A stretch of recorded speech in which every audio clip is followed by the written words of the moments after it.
Hey class, so now for your tech assignment, make sure that you have gone through the lecture material and that you have a good base understanding of resolution and frame rate before hopping into this activity. So I've got the footage here, I've imported it into Premiere, and let's start with your first activity. So first of all, let's talk about identifying 4K footage in Premiere Pro. You can right click on it and go to properties, and you can see resolution there under image size, and you can also see frame rate there. But that'd be very tedious to look for every single shot. So if you hit this switch to list view here, you'll be able to find frame rate and video info, which is what the resolution is underneath. So for your number one part of this assignment, you are looking for a 4K shot to do a matched edit.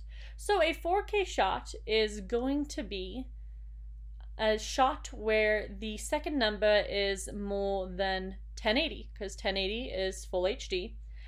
So 4K specifics are 3840 by 2160. I always forget that off the top of my head, but if it's well above 1080, you're looking at some high resolution stuff. So a couple options here to work with.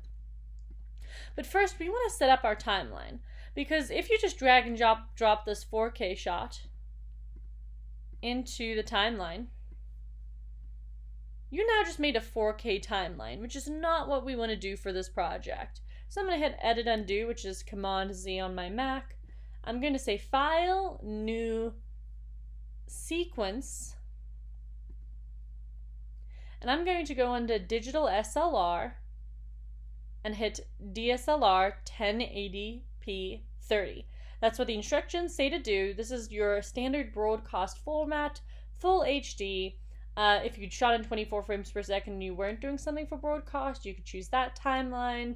If you wanted to do a 4K timeline because a client wanted you to, you could do that. But for the most part, you'll probably live around 1080p 30. Okay, so now I'm going to create OK, and now I have a sequence. So now I'm going to drag my found 4K shot into the timeline. I just deleted that old sequence that I made. So now I'm dragging this onto the timeline, and now it's going to bring up this pop-up that says keep existing settings or change sequence settings. Now I'm going to say keep existing settings, because if I say change, it's going to revert to a 4K timeline. And then that kind of defeats the purpose of being able to zoom in on it. So I'm going to say keep existing settings. But I'm actually just going to pull, a small part of this clip down. So deleting it, I'm going to bring it up here into the source monitor, kind of skim through it. We got a little pupper moving here. I'm going to do a matched edit with his head turning. So I'm going to do my in and out point there. And I just need a part of the shot for this assignment. So now I'm going to drag this onto the timeline. That button comes up. It won't come up again once you've got multiple things in the timeline. So I'm going to say keep existing settings. And now my shot is on the timeline here. So if you ever need to double check, you can go into your sequence settings and you can see what it is set up to be. So I've got my default settings so that it doesn't automatically zoom in on the timeline. What is going to happen on your timeline is that when you put that 4K shot on the timeline, so let's bring this down again. Again, the keep existing settings, you definitely won't forget now. It's going to crop in kind of awkwardly on the shot. And that just shows you that the timeline is a lower resolution than the shot. Nothing to stress about. This just is Premiere's way of telling you that you've got some 4K stuff to work with. This is great. So now I know I can reframe it by this much, and I haven't lost any resolution because it's that higher resolution shot. So now, to start off, I'm going to right click and hit set to frame size. That's what my default was under my preferences before. I recommend leaving your default to none so that it does zoom in so you can always tell when something's a higher resolution. And then to do a matched edit, you know what these are from your sequence assignment, is where you timed out those shots to make sure that the motion continued perfectly through the frame, but we're going to cheat because we have some 4K shots. So now I'm going to matched edit as he turns his head. I'm going to take my blade tool here, using my keyboard shortcuts. I have mine set to B, yours might be R. Then I'm going to switch back to the arrow with my keyboard shortcut.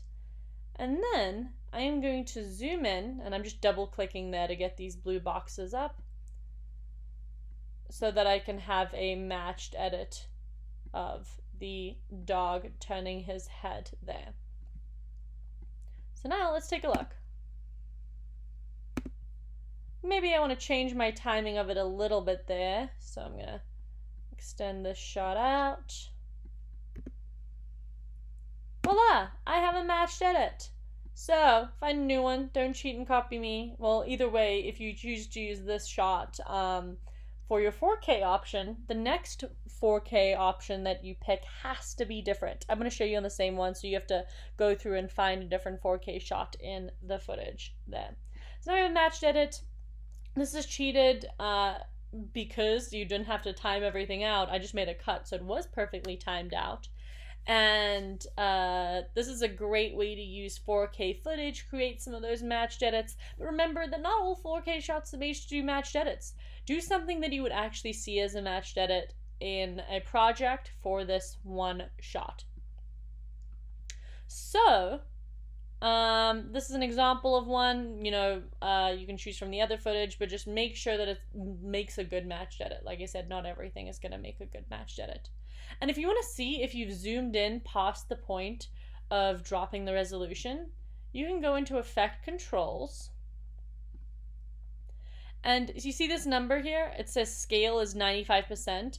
I can scale it up to 100% before I start losing resolution. Now I'm starting to lose resolution, but not too bad.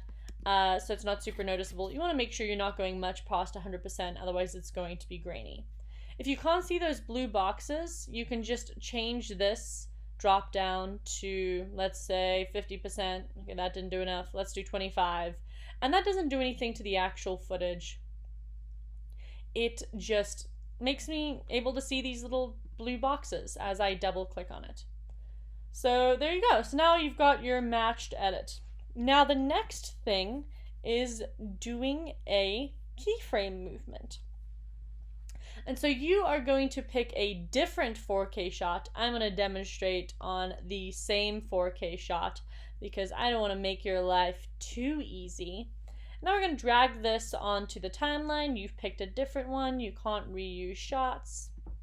And now I'm going to, again, right click, hit set to frame size.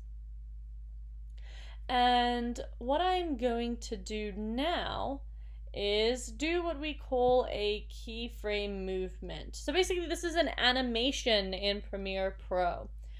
So let's say I wanted my clip, I'm going to double click again, zoom in a little bit, to do a nice dramatic pan across. Let's pretend that I had a slider when I didn't shooting this. It wasn't me that shot this, by the way. It was a guy named Brian Buss.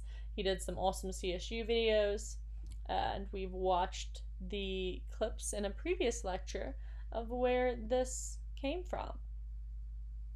You likely have. Sometimes I like to refresh the examples. So anyway, that's, it doesn't look very great when I'm dragging it across here. Let's make it smooth and let's make it happen while the clip is playing. So in order to do a keyframe movement, to start off, I'm going to frame the shot how I want it to start. So I want my shot to start like this, and I want it to pan like that.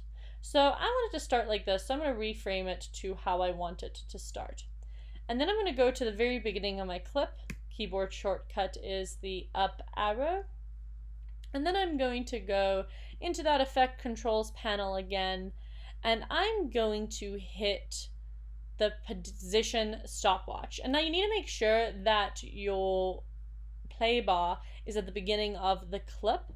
and that is framed up how you want the movement to start. Now I'm going to activate my keyframe by hitting this little stopwatch. It's going to place a diamond here. And now I'm moving forward in time. So I'm going to move my play bar to the end of my clip.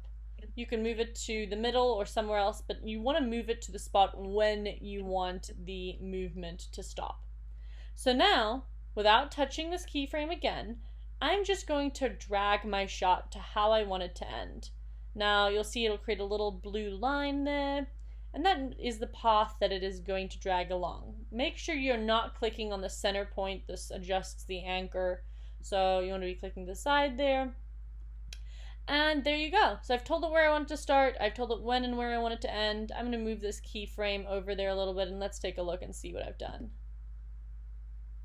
And there you have it, a keyframe movement. So again, pick a different 4K shot or pick the other two, whatever it is, and make sure it would be something that you would likely see, a camera move that makes it noticeable. I want to be able to easily tell as I'm watching through your footage that there is a keyframe movement, but make it look natural, something that you would do in an actual video, like a pan across. Maybe you want to do a slow zoom. So let's say you wanted to do a pan and zoom. So I'm going to hit edit undo. And what I can also do is I can just click on these keyframes and delete them. I'm going to go back to my original keyframe over there. And I'm going to activate scale as well. That means it's going to also allow me to zoom in, because position is left, right, up, down. Scale is zooming in and out, and you have to activate those keyframes for it to track. So now I'm again going to move forward in time. I've told it, hey, I want it to look like this at the start, but now at the end of my clip, I want it to be on the other side, but I also want to do a little zoom in here and kind of do like a pan and zoom kind of situation. So there you'll see it's made keyframes on both position and scale, and now same thing is going to happen. So that doesn't look very good, honestly. I'd probably tweak that. But in theory, let's say I wanted to make it happen faster. I could move these keyframes closer together, because then it'll get from point A to point B quicker. And yeah, and let's say I've got these keyframes activated and I'm like, I don't like the way it looks. I need to fix this. So let's say I'm double clicking and I'm like, I'd rather zoom in on the dog because, you know, he is the star of the show. Look how cute his little pupper face is. So let's zoom in on him more. But now I accidentally made a new keyframe. That wasn't what I wanted to do. So basically what happened here is that I was at a new place in time and I created a movement. So if you want to change where it ends, you want to make sure that you're actually lined up perfectly on those keyframes. So you can just use these arrow keys to get to them and make sure that you are perfectly aligned. If you ever need to restart, just highlight over these, delete them, deactivate your keyframes, and make that work that way, and just start from scratch. Turn it off, turn it back on, try again. Also, I always like to show my students all the ridiculous things you can do with these keyframes. There's also that a LinkedIn learning tutorial and other videos that I'll have you watch.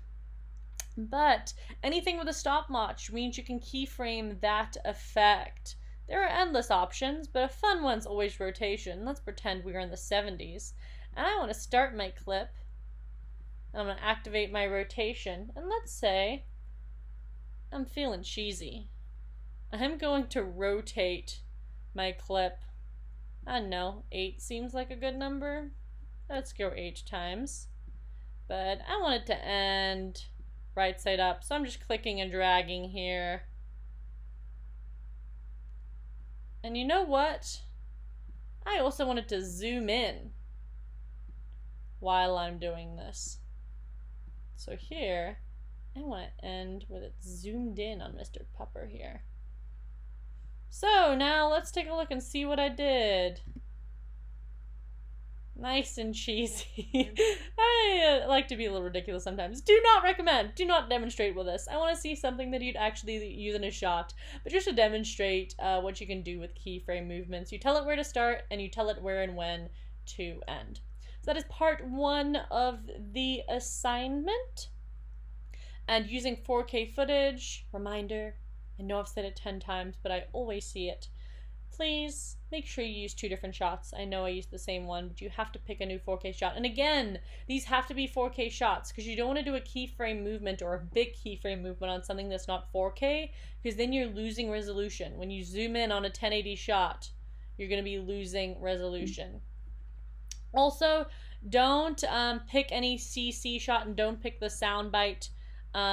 Those are not for this part of the activity. Anyway, that's it for this one. And on to the next part in the next video.